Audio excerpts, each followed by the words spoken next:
He kicked out his wife in labor for Mistress, unaware of her $30 million inheritance. The contractions came 5 minutes apart as Olivia deleted the 17th unanswered text to her husband, still unaware that by morning she would be both a new mother and a discarded wife. "Mrs. Blackwood, your blood pressure's rising. Try to stay calm," the nurse said, adjusting the monitor strapped across Olivia's swollen belly. "My husband's just running late," Olivia lied, the words sour on her tongue. Thomas had been running late for months now, late coming home, late to doctor's appointments, late sliding into bed smelling of unfamiliar perfume. Another contraction seized her, and Olivia gripped the hospital bed rails, breathing through pain both physical and existential. At 38, after years of fertility treatments, this baby was her miracle. She'd overlooked Thomas's growing distance, attributing his emotional absence to anxiety about fatherhood. The mounting evidence, the lipstick-stained collar last month, the work dinners that left his wedding ring mysteriously absent, she'd buried beneath nursery preparations and birth plans. Her phone buzzed. Not Thomas but his assistant Michael. "Just checking if Thomas made it?" He left the office early. "Hello family. Welcome back. Before we begin, I have a small but heartfelt request. Please subscribe. Your support is what keeps these stories alive. Every time you click that button, you're helping us share voices that would otherwise be forgotten and stories that deserve to be heard. Let us know in the comments where you're watching from and how this touched you." Olivia's throat tightened. 3 hours ago. Her fingers trembled as she replied, "Not here yet." "Do you know where he went?" The typing indicator appeared, disappeared, reappeared. Finally, "I'm sorry, Olivia." Those 3 words confirmed what her heart already knew. Across town, Daniel Walsh locked his physical therapy clinic, exhaustion weighing his shoulders.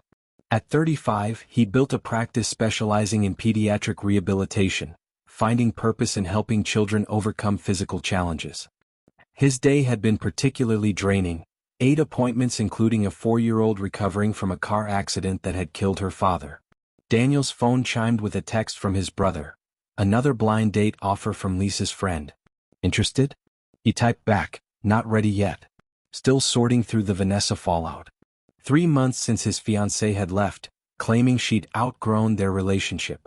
The timing, 2 days after he'd mentioned financial struggles with his clinic's expansion, hadn't escaped his notice. "Money doesn't matter to me," she'd insisted while packing designer clothes into expensive luggage. "But ambition does." Daniel pocketed his phone and walked to his modest sedan. Rain had started falling, matching his mood. The dashboard clock read 8:47 p.m. He considered stopping for takeout but decided he wasn't hungry enough to justify the expense. His clinic was successful but not lucrative, a fact that had never bothered him until it cost him his future. As he drove past Lincoln Medical Center, he noticed a pregnant woman being wheeled from an ambulance, her face contorted with pain. Something about her expression, terror mixed with determination, stayed with him long after he'd turned the corner. Olivia's phone lit up with Thomas's message just as another contraction peaked. "I can't do this anymore. Nancy and I are together now. My lawyer will contact you. I'm sorry." 7 words to end 7 years of marriage. Olivia stared at the screen until it went dark, then pressed her hand against her mouth to trap the scream building inside. "Mrs. Blackwood?" The doctor appeared at her bedside. "It's time to push." Alone, Olivia brought their daughter into the world. Have you ever felt abandoned when you needed someone most? How did that moment reshape your understanding of strength? Share your experience in the comments below. The hospital room was quiet except for the soft whimpering of Olivia's newborn daughter. 6 pounds 8 ounces of perfect fingers and toes, with a dusting of dark hair like her father's. The nurses had been kind, offering sympathetic glances when no proud father appeared with flowers or balloons. One nurse, Judy, had stayed 2 hours past her shift. "Do you have someone to call?" Judy had asked, helping Olivia attempt her first nursing session. "My parents died years ago. It was just us." The word "us" caught in her throat. "What's her name?" Olivia studied her daughter's face. "Lily," she decided. Not the name she and Thomas had chosen together. Something new, something hers. Thomas hadn't responded to her updates about the birth. His silence was answer enough. 3 days later, A taxi dropped Olivia and Lily at the colonial-style house she and Thomas had purchased when she'd finally gotten pregnant. Rain fell in sheets as she fumbled with her key, balancing the baby carrier against her hip, only to find the lock wouldn't turn. Confused, she rang the doorbell. No answer. She peered through the sidelight window and saw emptiness where family photos had hung. Her heart rate quickened as she circled to the side of the house, Lily beginning to fuss from the jostling. That's when she saw them, cardboard boxes stacked on the covered porch, her name scrawled across them in Thomas's handwriting. A sealed envelope was taped to the top box. Rain soaked through her clothes as she tore it open with shaking hands. Olivia, I've changed the locks for security purposes. Your personal items are in these boxes. Nancy has moved in and we feel it's best for a clean break. My lawyer will be in touch about divorce proceedings. I've included a certified check for $5,000 to help with immediate expenses until arrangements can be made. Thomas. The check fluttered to the wet ground. Lily began wailing in earnest, hungry and disturbed by the rain. Olivia's C-section incision throbbed as she sank to her knees, clutching her newborn against her chest, trying to shield her from the downpour. Oh my God, Olivia? Their neighbor Diane hurried across the lawn, umbrella in hand. What are you doing outside? Where's Thomas? He's gone. Olivia's voice sounded distant to her own ears. He's changed the locks. He's with someone else. Diane's face transformed from confusion to horror. While you were in labor. That absolute? She caught herself, glancing at the baby. Come to my house. Right now. In Diane's guest room, after feeding Lily and placing her in a makeshift bassinet, Olivia sat motionless on the edge of the bed. Her phone rang, an unfamiliar number. Mrs. Blackwood? This is Martin Greaves from Harrington and Associates. I'm calling about your grandmother's estate. My grandmother died 3 years ago, Olivia said flatly. Elizabeth Kent was your maternal grandmother, correct? I'm afraid there's been a delay in executing certain aspects of her will due to legal challenges from other parties. Those have now been resolved. As her sole surviving heir, you're the beneficiary of her primary estate and investment portfolio. Olivia pressed her fingers against her throbbing temple. What does that mean exactly?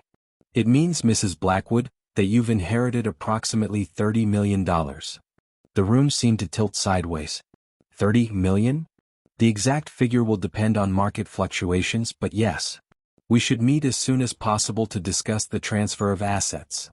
After hanging up, Olivia stared at her sleeping daughter, then at her reflection in the guest room mirror, hair unwashed, eyes hollow, hospital bracelet still around her wrist. A woman with nowhere to go who suddenly had the means to go anywhere. A broken laugh escaped her lips, edged with hysteria. The universe's cosmic joke. The day her husband discarded her for another woman was the same day she became a millionaire many times over. Across town, Daniel finished a late session with 8-year-old Max, who was recovering from spinal surgery. As they worked through gentle stretches, the boy's mother hovered anxiously. You're doing great, Max, Daniel encouraged, supporting the boy's back as he reached forward. Will I be normal again? Max asked, his face serious. Daniel met his gaze directly. You're already normal, buddy. Bodies come in all different abilities. We're just helping yours get stronger. After they left, Daniel completed his charts, noting Max's improved range of motion. A notification on his clinic iPad caught his attention. A new referral from Lincoln Medical's NICU for an infant with mild torticollis. He scanned the information, 3-day-old baby girl Lily Blackwood. He glanced at the mother's name, Olivia Blackwood, and something tugged at his memory. The pregnant woman he'd seen being wheeled into the hospital several nights ago. He wondered if it was the same person. The referral noted family difficulties as a secondary concern.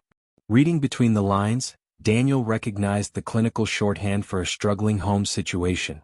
He'd seen it before: new mothers without support systems, fathers who couldn't cope, families fractured by the stress of medical challenges. He didn't know then how this particular fractured family would change everything. Have you ever experienced a moment when everything in your life changed at once, both terrible and wonderful? How did you find your balance? 6 months later, Olivia sat in the waiting room of Walsh Pediatric Physical Therapy, her thumb tracing the edge of her plain wedding band. She still wore it, though the divorce had been finalized months ago. Not out of lingering attachment but as armor, a signal to keep other men at a distance. Mrs. Blackwood? A receptionist smiled. Dr. Walsh is ready for Lily.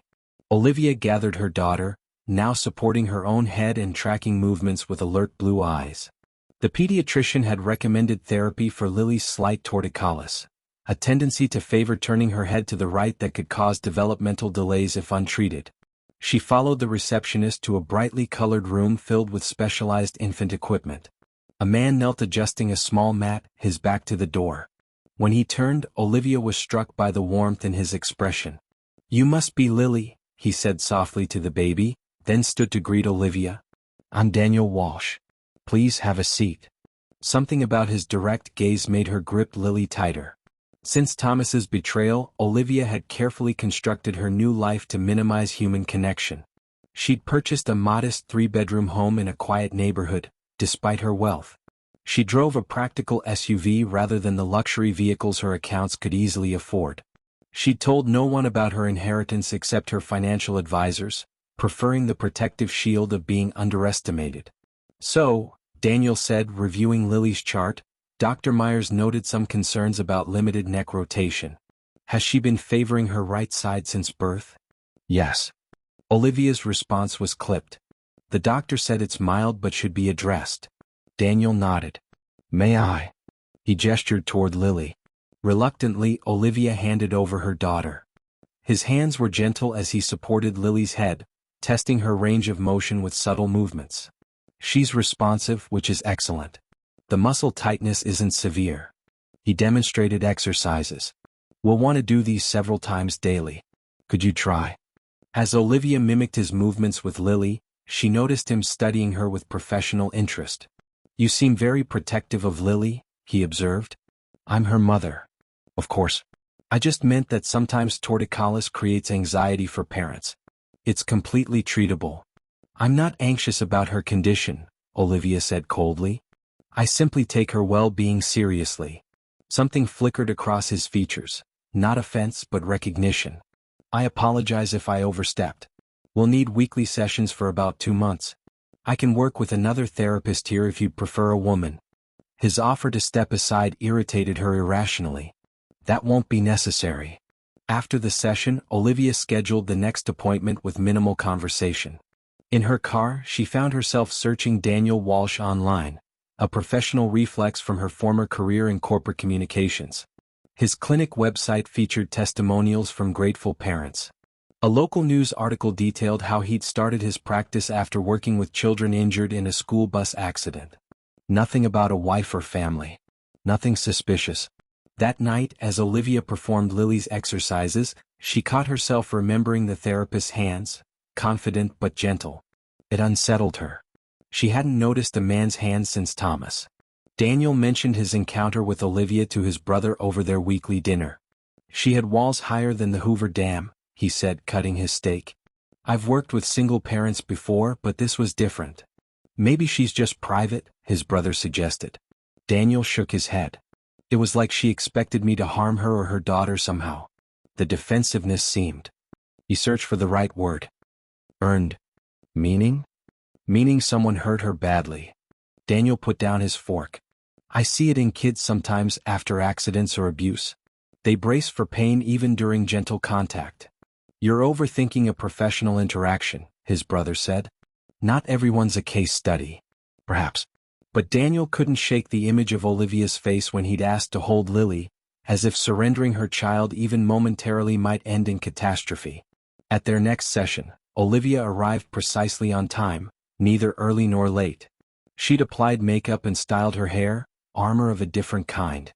"Lily's responding well," Daniel noted after his examination. "Have you been doing the home exercises?" 3 times daily as recommended." "That's excellent." He demonstrated a new stretch. "This one might cause some fussing, but it shouldn't hurt her." As predicted, Lily whimpered in protest. Olivia immediately reached for her. "She's okay," Daniel assured her. "This is normal." "I know when my daughter is uncomfortable," Olivia snapped. "Yes, you do," he agreed calmly. "And you know I wouldn't continue if she were in pain." Their eyes met, a silent assessment. Daniel didn't look away. "I'd like to request another therapist," Olivia said suddenly. Daniel's expression remained neutral. May I ask why? Because you see too much, she thought. Because something about you makes me feel exposed. I don't think we're a good fit, she said instead. I understand. He made a note in Lily's file. Melissa is excellent with infants. I'll have the front desk arrange it. As he handed back Lily, their fingers brushed. Olivia withdrew as if burned. Mrs. Blackwood, Daniel said as she turned to leave. Whatever happened, not everyone will disappoint you the same way. Olivia froze. You don't know anything about me. You're right, I don't. I apologize. She left without responding, her heart pounding with an emotion she refused to name. By the time she reached her car, she'd already decided to find a completely different clinic. The pediatrician's expression was apologetic but firm. I understand your concerns, Mrs. Blackwood, but Daniel Walsh is the specialist I recommend for Lily's case.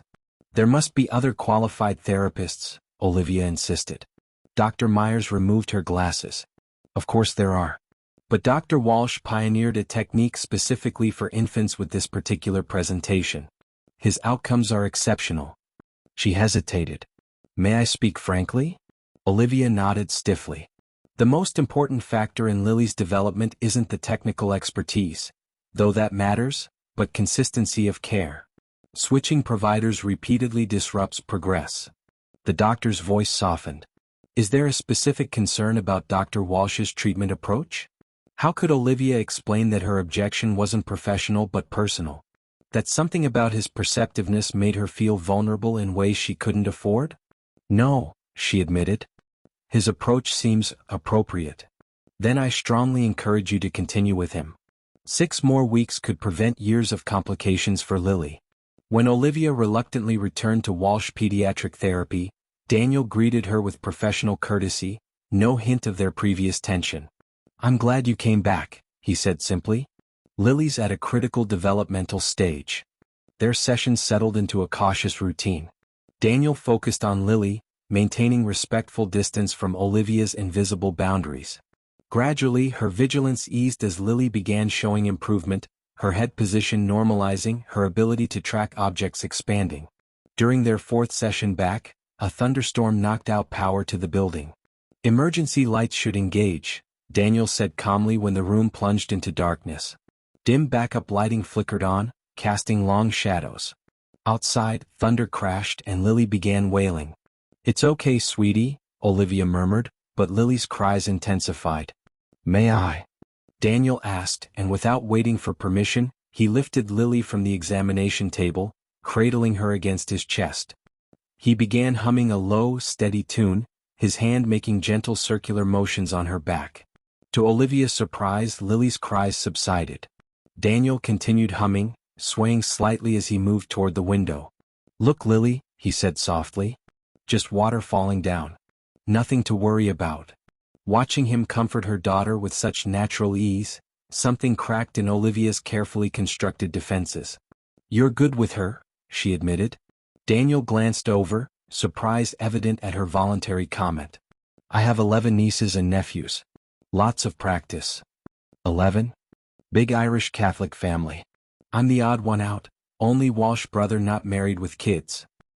He handed Lily back as the lights flickered but failed to return. Looks like we might be stuck for a bit. Power company will need to reset the grid. The receptionist appeared with a flashlight. Building management says at least an hour. We've called patients to reschedule, but with the streets flooding. We'll wait, Olivia said, checking her watch. It was already 6:30 p.m., their session having been the day's last. There's a staff room in the back, Daniel offered. More comfortable than these treatment chairs.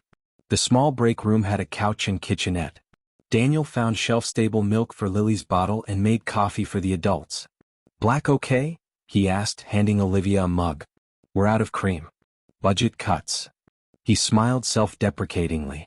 The forced intimacy of the darkened room, the storm raging outside, created a strange suspension of normal boundaries. Olivia found herself studying Daniel's profile as he entertained Lily with shadow puppets against the wall. How long have you had your practice? She asked. 6 years. Started right after finishing my doctorate. He glanced at her. What about you? What did you do before Lily? The hesitation in his question revealed his careful avoidance of asking about her personal situation directly. Corporate communications for Meridian Healthcare. She sipped her coffee. I managed crisis response when the company faced public relations challenges. So you're an expert in damage control. The observation was too accurate. I was, she corrected. I'm focused on Lily now. Do you miss it? Your career? The question caught her off guard. No one had asked about her professional identity since Lily's birth. Sometimes, she admitted. The strategic thinking, the adrenaline of managing complex situations. But priorities change. Daniel nodded. Life has a way of rewriting our plans. Speaking from experience? A shadow crossed his face. My clinic was supposed to be bigger by now. Multiple locations, a staff of specialists. Financial realities intervened. What happened? He shrugged. Expanded too quickly, trusted the wrong business partner. Classic story. The lights suddenly flickered on, breaking the moment. Daniel blinked in the brightness, then checked his watch. Kitchen across the street should still be open. Have you had dinner? We could grab something while waiting for the streets to clear. The invitation hovered between them, potentially professional courtesy or possibly something more. I should get Lily home, Olivia said automatically. Disappointment flashed briefly across his features. Of course. But when they reached the parking lot, Olivia's SUV refused to start, battery dead from leaving the lights on during the storm. I can call a service, she said, already scrolling through her phone. In this weather they'll take hours. Daniel hesitated. I could drive you home and arrange for your car tomorrow. Or. He gestured toward the restaurant across the street, its windows glowing invitingly. We could wait somewhere warm with food. Olivia looked at Lily, now fussing with hunger, then at the rain-drenched street. Dinner, she decided. Just until the rain stops. The small decision, accepting help, extending their interaction beyond necessity, felt like a more significant boundary crossing than she was ready to acknowledge. Da-da. The syllables hung in the air of the therapy room like suspended crystal, beautiful but sharp-edged. Lily, now 10 months old, repeated them with a pleased bounce, unaware of their impact. Da-da. Olivia's hands froze mid-exercise. 3 months of therapy sessions had normalized her interactions with Daniel, creating a careful professional friendship. They'd shared occasional coffee after appointments, exchanged book recommendations. He'd even fixed a loose cabinet in the therapy room's storage closet while she waited with Lily. But this, her daughter's first word being Dada, when her actual father hadn't seen her since before birth, pierced Olivia's composed facade. That's new, Daniel said carefully, watching Olivia's reaction. She doesn't know what it means, Olivia said, her voice tight. It just sounds to her. Developmental milestone regardless. 10 months is right on target. He attempted normalcy, but Olivia had already turned away, hastily wiping her eyes. I'm sorry, she whispered. This is unprofessional. Daniel closed the therapy room door for privacy. It's human, he corrected gently. And completely understandable. Is it? Anger flashed suddenly. Is it understandable that my daughter's first word is for someone who doesn't even know she exists? Who chose someone else over her before she was even born? The bitterness in her voice revealed depths of pain she'd never expressed during their months of acquaintance. Daniel sat on the floor beside her, maintaining a respectful distance. What happened, Olivia? Perhaps it was hearing her first name rather than the formal Mrs. Blackwood, or perhaps it was simply that the question had been waiting for someone brave enough to ask it directly. Whatever the reason, the story poured out. Thomas's abandonment during labor, the locked house, the boxes in the rain.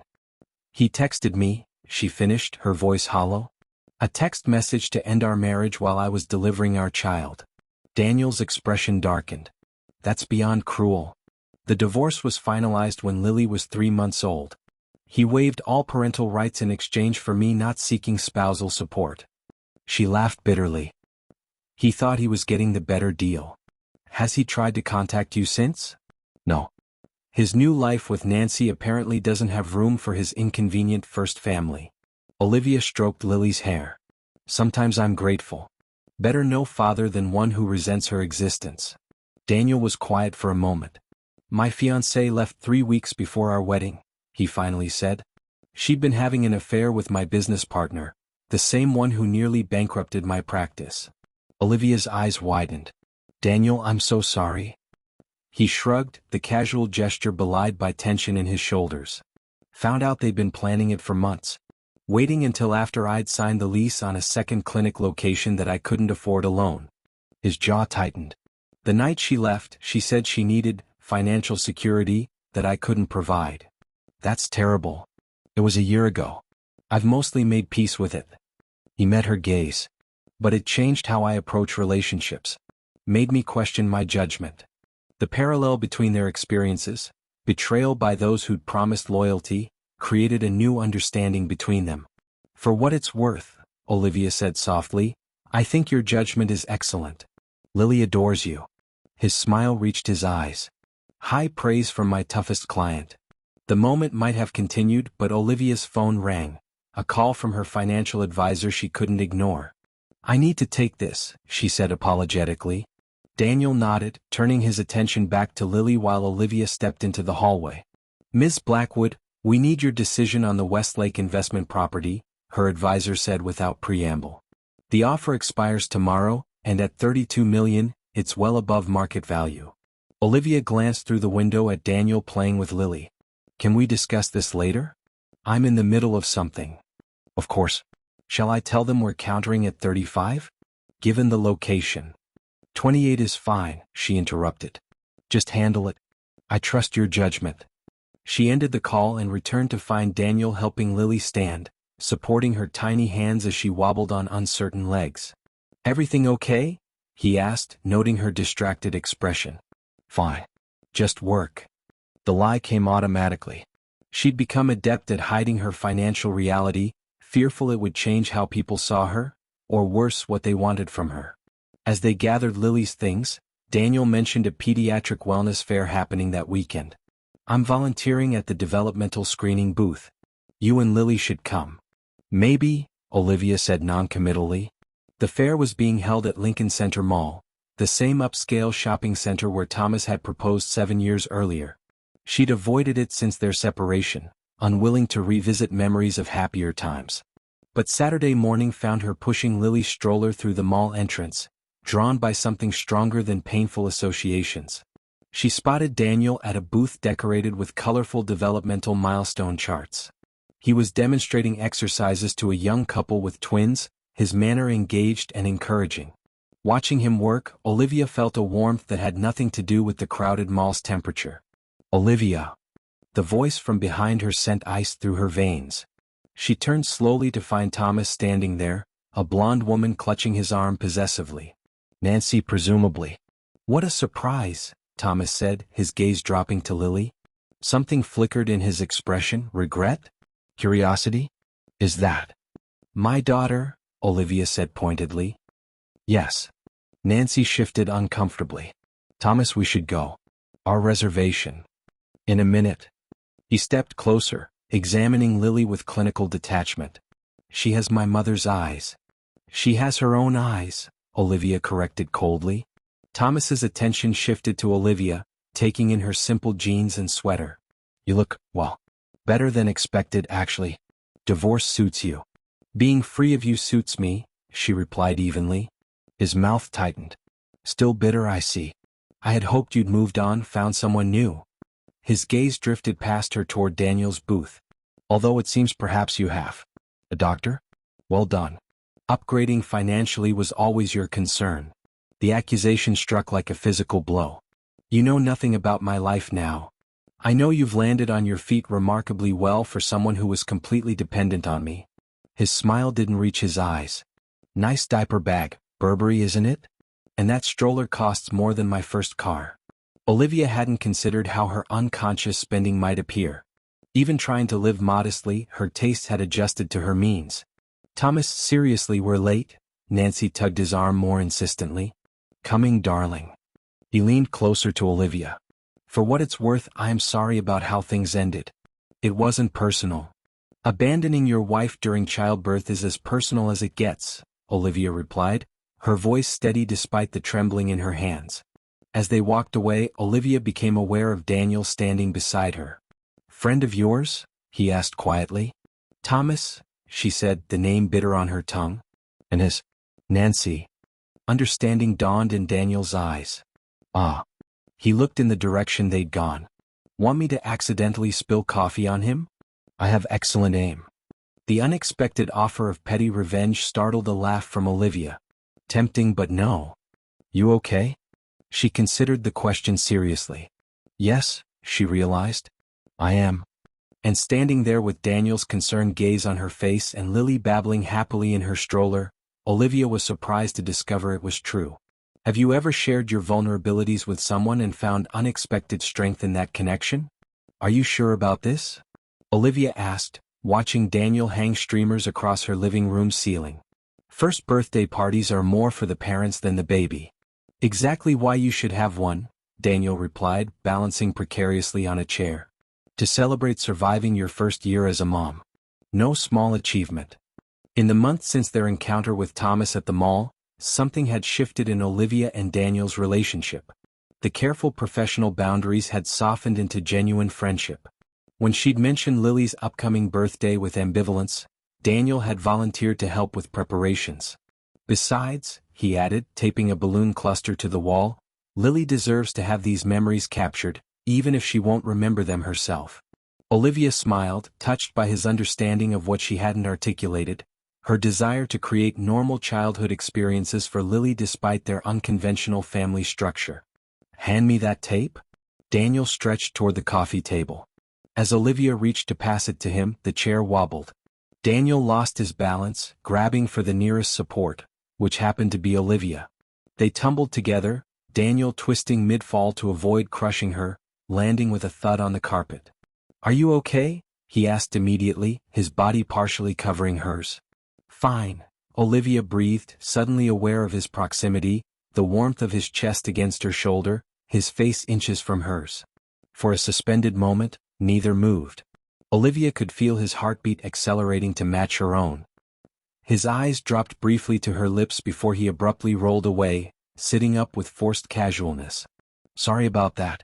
Chair's less stable than it looks. No harm done, she replied, her voice unnaturally high. They continued decorating with careful distance between them, the near miss hanging in the air like another balloon, buoyant and impossible to ignore. The party itself was small, just a few neighbors, Diane who'd helped during those first desperate days, and two mothers with babies from Lily's playgroup. Daniel arrived early to help set up the food, bringing a professionally made cake decorated with tiny yellow lilies. You didn't have to do that, Olivia protested. I wanted to, he said simply. It's not every day my favorite patient turns one. As guests arrived, Olivia found herself watching Daniel interact with her friends. He charmed Diane with stories about his large family, discussed developmental milestones with the other mothers without condescension, and kept Lily giggling with silly faces whenever she looked his way. He's wonderful, Diane whispered, following Olivia's gaze. How long have you been dating? We're not, Olivia insisted.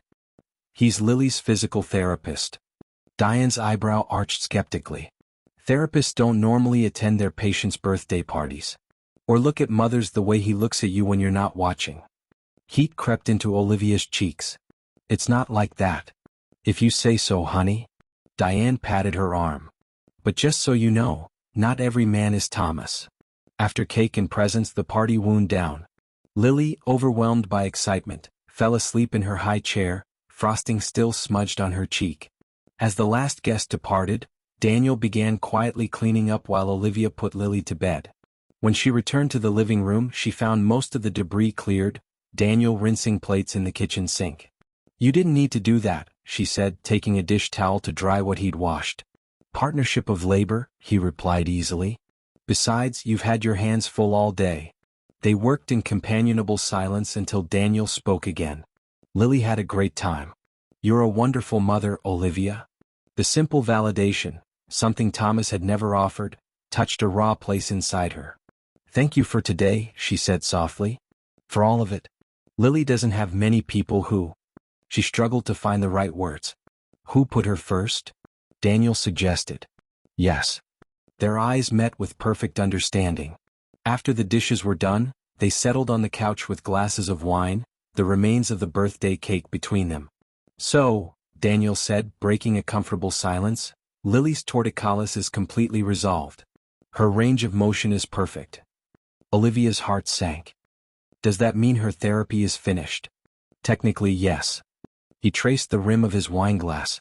Our professional relationship has reached its successful conclusion. The implications hung between them. I see. Olivia set down her glass carefully. Well, we're grateful for your excellent care. Olivia. Daniel turned to face her fully. I'm trying rather awkwardly to say that since I'm no longer Lily's doctor, certain ethical constraints no longer apply. Her pulse quickened. Meaning? Meaning I'd like to see you, both of you, outside a professional context. If you're interested. The moment demanded vulnerability she wasn't sure she possessed. Thomas's betrayal had taught her the danger of trust, yet Daniel had never given her reason to doubt him. I'm not. I haven't. She took a steadying breath. Dating isn't something I've considered since Lily. We could start with dinner, he suggested. No pressure, just food and conversation without developmental milestones as the focus. His patience, his willingness to move at her pace, melted another layer of her defenses. I'd like that, she admitted quietly. Daniel's smile was worth the risk of those words. He leaned forward slowly, telegraphing his intent, giving her every opportunity to pull away. Instead, Olivia found herself meeting him halfway. Their first kiss was gentle, a question rather than a demand. When they separated, Daniel's expression held wonder tinged with uncertainty. I've wanted to do that since you yelled at me for making Lily cry during stretches, he confessed. Olivia laughed. I was terrible to you. You were protective, he corrected. It's one of the things I admire most about you. He reached for her hand, his thumb tracing circles on her palm. The simple touch felt more intimate than the kiss. I should go, he said reluctantly. It's getting late. At the door he hesitated. I meant what I said, Olivia. No pressure. We can take this as slowly as you need. After he left, Olivia checked on Lily, sleeping peacefully surrounded by new stuffed animals. Watching her daughter's chest rise and fall, she acknowledged the truth she'd been avoiding. She was falling for Daniel Walsh. The realization brought both joy and terror.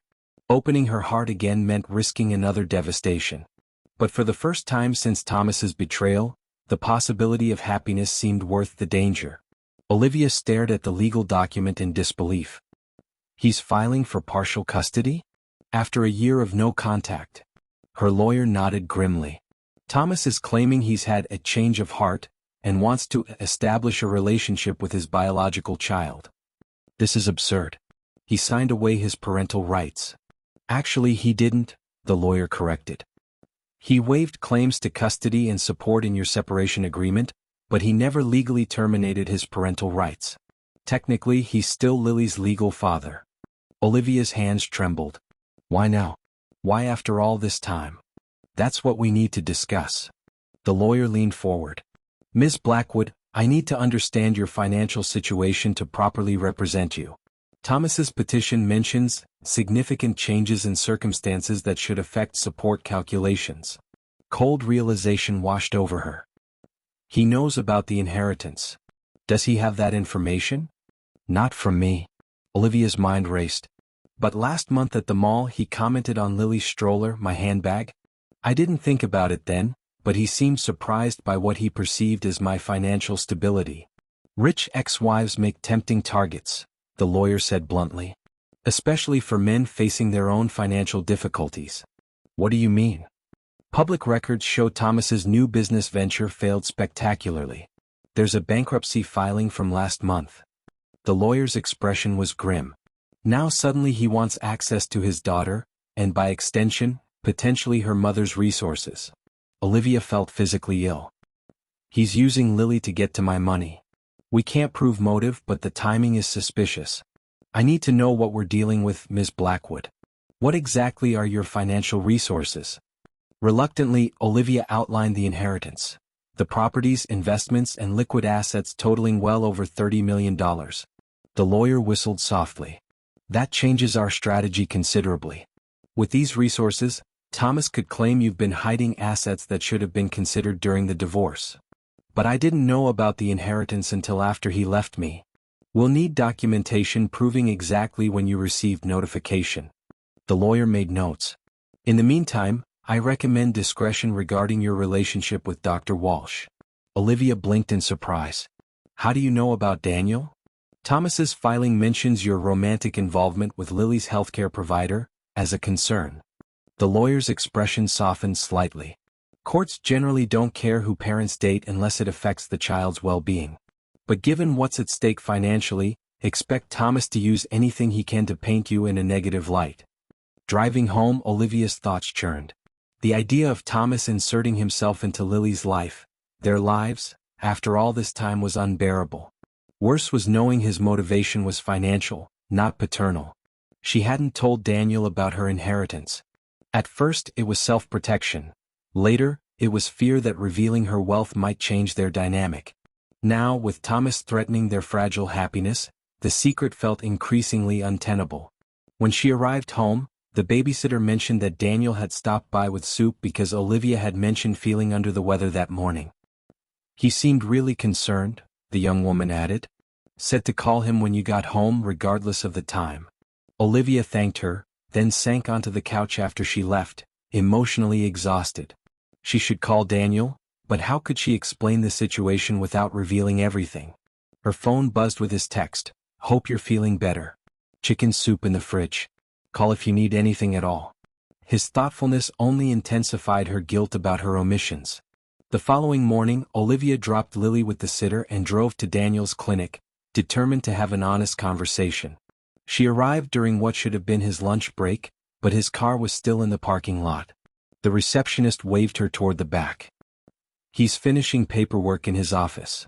Olivia walked down the familiar hallway rehearsing what to say. The door to Daniel's small office was partially open. She raised her hand to knock but froze when she heard her name. Olivia Blackwood's financial situation, Daniel was saying. Her breath caught. Someone responded, a female voice she didn't recognize. $30 million is a considerable sum, the woman said. Are you certain? That's what her lawyer said on the phone, Daniel replied. She doesn't know I overheard. They were discussing strategy for her custody case. Olivia's heart plummeted. He knew. Had he been investigating her?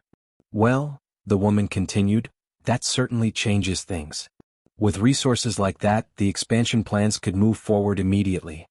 It's not that simple, Melissa, Daniel sounded frustrated. She hasn't told me about the money. I can't just ask her to invest in the clinic. Why not? You're dating. People in relationships help each other. It's too soon. And there's something wrong about asking a patient's mother for financial backing. Ex-patient, Melissa corrected. Lily's treatment concluded. There's no ethical breach. Still feels like taking advantage. Or like perfect timing, Melissa countered. You need capital, she has it in abundance. It's business, Daniel, not manipulation. Olivia backed away, sick with betrayal. Daniel had known about her money and hidden that knowledge while considering how to access it. Just like Thomas, seeing her as a resource rather than a person. She was halfway to her car when Daniel called her name, jogging across the parking lot. Olivia, what are you doing here? Are you okay? No, she said flatly. I'm not. His brow furrowed with concern. What's wrong? Is it Lily? I heard you, Daniel. In your office with Melissa. Discussing my money and how you might get access to it. The color drained from his face. That's not, you misunderstood. Did I? Because it sounded very clear from where I was standing. Please let me explain. Why should I? Anger surged, burning away hurt. You've known about my inheritance for how long? Been planning how to approach me about investing in your clinic? Was that what all this was about, getting close to Lily and me? Of course not. Daniel looked stricken. I only found out yesterday when your lawyer called about a reference letter for the custody case. You were on speaker, and I overheard before I could announce myself. And you didn't think to tell me immediately? I was trying to figure out how. I felt horrible knowing something you hadn't chosen to share with me. So horrible you were discussing it with your colleague? Planning how to use my money for your business. Daniel ran a hand through his hair in frustration. Melissa brought it up, not me. I was shutting her down. After considering the possibilities, Olivia countered. Don't pretend you weren't tempted, Daniel. I heard the conversation. Yes, I'm human. For a second I thought about what it could mean for the clinic, for the kids who need treatment but can't afford it. His voice cracked with emotion. But I would never, ever use our relationship that way. Just like Thomas would never leave me during labor? Olivia's laugh was bitter. I trusted him completely too. Daniel flinched as if struck. I am not Thomas. You're right. He was at least honest about wanting me for what I could provide. Olivia fumbled for her car keys. Please don't contact me again. My lawyer will handle any necessary communication about Lily's medical records. Olivia, please. Goodbye, Daniel. She drove away without looking back, tears blurring her vision. She'd been a fool twice over, first believing Thomas's love was unconditional, then thinking Daniel might be different. At home, she curled around Lily's sleeping form in the nursery rocking chair, inhaling her baby-sweet scent. Just us again, little Lily Pad, she whispered. We don't need anyone else. But as night fell and the house grew quiet, Olivia couldn't silence the voice in her heart that called her a coward, not for trusting too easily, but for running at the first sign of complication. For assuming the worst of a man who had shown her nothing but kindness. Daniel's words echoed, I am not Thomas. She wanted desperately to believe him. But the risk of being wrong again felt too great to bear. The courthouse corridor was oppressively silent as Olivia waited with her lawyer. 3 months had passed since her confrontation with Daniel in the clinic parking lot. 3 months of ignoring his calls, returning his letters unopened, rebuilding the walls around her heart. Today Thomas would make his case for partial custody of the daughter he'd abandoned. Ready? Her lawyer asked as the bailiff called their case. Olivia nodded, straightening her spine. Whatever happened, she would protect Lily. Inside the courtroom, she avoided looking at Thomas and his attorney. Only when the judge asked for opening statements did she allow herself a glance in their direction, and froze in shock. Nancy wasn't with him. Instead, a thin blonde woman in expensive designer clothing sat behind him, whispering urgently in his ear. Olivia leaned toward her lawyer. Who is that woman with Thomas? His new fiancée, the lawyer whispered back. Cynthia Mercer. Daughter of Julian Mercer. The name explained everything. Julian Mercer owned half the commercial real estate in the city. Thomas hadn't just replaced Nancy. He'd upgraded to someone whose family connections could salvage his failing business ventures. Thomas's attorney spoke first, painting a picture of a father who'd made a terrible mistake in a moment of weakness and now wished to rectify it. Mr. Blackwood has established a suitable home environment for his daughter, including a dedicated nursery, the lawyer emphasized. He simply wants the opportunity to know his child. When Olivia's attorney rose, her approach was devastatingly direct. My client finds the timing of Mr. Blackwood's paternal awakening suspicious, she stated. After abandoning his wife during childbirth and showing no interest in his daughter for over a year, his sudden desire for custody coincides precisely with his knowledge of Ms. Blackwood's inheritance and his own bankruptcy filing. Thomas's face darkened. The judge frowned, making notes. Furthermore, her lawyer continued, we have evidence suggesting Mr. Blackwood's motivation is financial, not paternal. She presented a series of text messages between Thomas and Cynthia, obtained through discovery, discussing Olivia's wealth and how custody rights might provide leverage for financial support. If you get even weekend visitation, she'll pay anything to buy you out. These rich mothers always do. As the evidence mounted, Thomas's confident expression crumbled. By the time the judge called a brief recess, his attorney was frantically whispering advice. In the hallway, Olivia stood apart from the others, processing what she'd learned. Thomas hadn't changed, he'd simply found a new angle, a new woman to enable his schemes. Olivia. She turned to find Daniel standing uncertainly a few feet away. What are you doing here? She asked, her voice barely audible. Your lawyer called.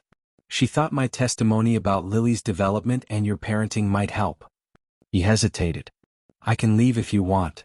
Seeing him after months apart was like a physical blow. He looked tired, shadows beneath his eyes suggesting sleepless nights that matched her own.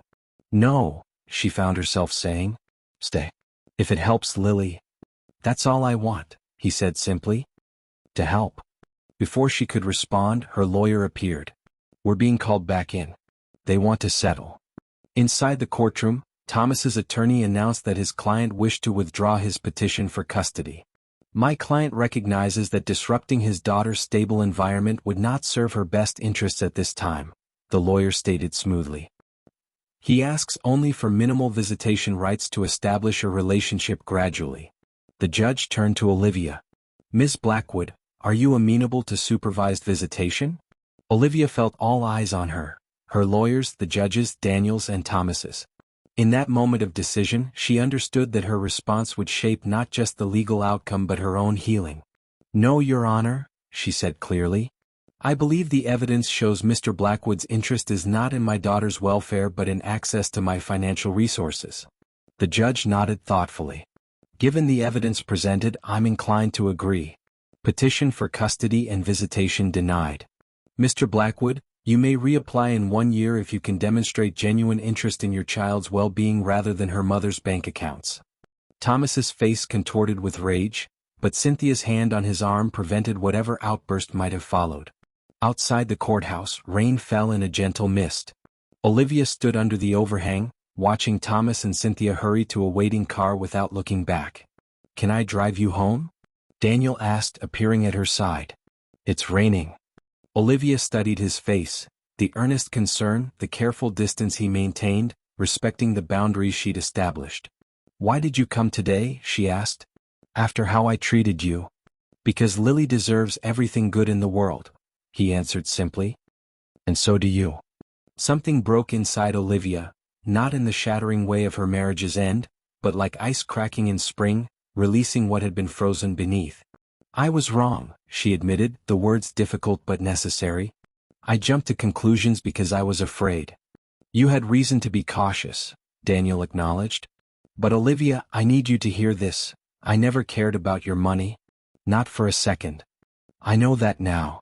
She took a shaky breath. When I heard you discussing it with Melissa, I should have told you immediately, he interrupted. That was my mistake. I was caught off guard and handled it badly. We both did. Olivia looked out at the rain. I've spent the past year building walls to protect myself and Lily. It felt safer that way. Are the walls still necessary? Daniel asked quietly. The question hung between them, weighted with possibility. I don't know, she answered honestly. But I'm tired of living behind them. Daniel nodded, accepting her uncertainty as part of who she was, who she'd become through pain and recovery. I received your letters, she confessed. I didn't read them, but I couldn't throw them away either. Hope flickered in his eyes. They're mostly variations on the same theme. That I miss you. Both of you. The simple admission touched something deep inside her. We've missed you too. Daniel took a careful step closer. I don't need grand gestures or immediate answers, Olivia. Just a chance to show you that trust doesn't always end in betrayal. Rain continued falling, creating a curtain between the courthouse steps and the rest of the world. Olivia thought of Lily at home with Diane, innocent of the day's legal battles, her future now secure from Thomas's manipulations. She thought of the lonely months since pushing Daniel away, how she'd convinced herself isolation was safer than vulnerability. How that choice had protected her from pain but also from joy. I'd like to read those letters, she said finally. If the offer still stands. Daniel's smile broke slowly across his face like sunrise. It does. She extended her hand, a small gesture that bridged the chasm between them. After a moment's hesitation, he took it, his fingers warm against hers. Let's go home, she said. We have a lot to talk about. As they walked together through the rain to his car, Olivia felt something she hadn't experienced since before Thomas's betrayal. Not happiness exactly, but its prerequisite, hope. 1 year later. Lily's chubby legs pumped enthusiastically as she toddled across the clinic's waiting room toward Daniel, who knelt with open arms. Look at you go, he encouraged as she collapsed against his chest, giggling. Such a big girl now. Olivia watched from the reception desk, where she'd been reviewing donor files for the Blackwood Foundation, her newly established nonprofit supporting single mothers transitioning to independence. Using her inheritance to help women facing the challenges she'd experienced had given her a renewed sense of purpose beyond motherhood. Ready for the park?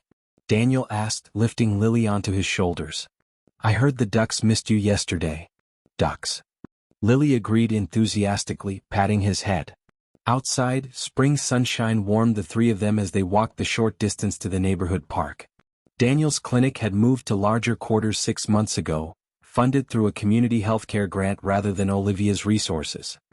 His insistence on finding independent financing had confirmed what she'd come to believe. His integrity was as fundamental to his character as his gentleness with Lily. At the park, they settled on a bench near the pond, watching Lily examine rocks and leaves with scholarly concentration. "Heard anything from Thomas?" Daniel asked, his fingers lightly entwined with Olivia's. "His wedding announcement was in the society pages last weekend," she replied. "Cynthia Mercer finally made an honest man of him. Does it bother you?" Olivia considered the question seriously. "No," she realized. "It feels like a story that happened to someone else. I can't summon any emotion about it beyond mild curiosity." Daniel nodded, understanding her journey to this point of indifference. The past year had been one of gradual healing, of reading his letters and long conversations that rebuilt trust increment by increment. They'd started fresh, dating properly with clear communication and respect for her boundaries. When he'd first kissed her again, 6 months after the courthouse encounter, it had felt like both an ending and a beginning, closing the chapter of fear while opening possibilities she'd thought forever lost. "I had an interesting call this morning," Daniel said, watching Lily attempt to feed a disinterested squirrel. "Children's Hospital wants to partner with the clinic on their new developmental center. They need a director." "Daniel, that's amazing." Olivia squeezed his hand. "It's everything you've worked for." "Almost everything," he corrected, meeting her gaze meaningfully. From his pocket he withdrew a small velvet box. Not the grand gesture she'd once received from Thomas in this very park, but something quieter and infinitely more precious. "I was going to wait until dinner tonight," he admitted. "But this place, watching you and Lily here, it felt right." Olivia's heart raced as he opened the box to reveal not a flashy diamond but a vintage ring with a modest pearl surrounded by tiny sapphires. "It was my grandmother's," he explained. "She was the strongest woman I've ever known until I met you." He took her hand, his expression solemn. "Olivia, I love you. I love your strength, your protective heart, and your capacity for growth. I love watching you with Lily and seeing the mother you've become despite having every reason to be bitter." His voice wavered slightly. "I'm not asking to replace what you lost or to erase the past. I'm asking to build something new, a family based on choice rather than obligation, on trust earned through actions rather than promised in vows." Tears blurred Olivia's vision as he continued. "Will you marry me? Not because either of us needs the other, but because we've both discovered that life is sweeter together than apart." The simplicity of his proposal, its acknowledgement of their complex journey, was more moving than elaborate declarations could ever be. "Yes," she whispered, then louder, "yes." As Daniel slipped the ring onto her finger, Lily toddled back to them, sensing the emotional shift. "Mama happy?" she asked, patting Olivia's tear-streaked cheeks with chubby fingers. "Very happy, little lily pad," Olivia assured her, lifting her daughter onto her lap. Daniel wrapped his arms around them both, creating a circle of connection that felt both secure and expansive, not walls to keep others out but foundations to build upon. Later that evening, after Lily was asleep, Olivia found Thomas's wedding announcement in the recycling bin. She studied his smiling face beside his beautiful, wealthy bride, searching for any emotional resonance. There was none. The man who had once been the center of her world was now a stranger whose choices had inadvertently led her here, to authentic love found in the aftermath of his betrayal. She slipped the paper back into the recycling and joined Daniel on the porch swing, where he sat watching the sunset. "I've been thinking," she said, nestling against his side, "about how sometimes the worst moments of our lives create space for the best to enter." Daniel nodded, his arm tightening around her shoulders. "If Thomas hadn't left, you'd never have brought Lily to my clinic. And if your fiancé hadn't chosen your business partner, you might never have focused so completely on your practice." "Painful blessings," Daniel murmured, kissing her temple. "Exactly." Olivia turned her grandmother's ring on her finger, watching how the fading sunlight caught in the sapphires. "I thought I'd never trust again after what happened. That Lily and I would be safer alone. And now..." She smiled, meeting his steady gaze. "Now I understand that safety isn't about avoiding risk. It's about choosing the right person to risk everything with." As twilight settled around them, Olivia realized the journey that had begun in betrayal and pain had led her to something she'd never truly had before, Not just love, but partnership. Not just security, but belonging. Not the fairy tale she'd once believed in, but something far more valuable. A love built on truth, tested by time, and chosen with clear eyes rather than blind faith. Thomas did me a favor, she said softly, though not the one he intended. How so? He left me for what he thought I lacked. She pressed her palm against Daniel's chest, feeling his heartbeat. But in doing so, he created space for someone who values what I am. Daniel captured her hand, pressing a kiss to her palm. And what you are, Olivia Blackwood, is everything I never knew to hope for. As they rocked gently in the gathering darkness, Olivia silently thanked the painful path that had led her here, to unexpected love found not despite her scars, but because of the strength they represented. Have you ever discovered that what initially seemed like the end of your story was actually just the beginning of a better one? Share your experience with us in the comments below.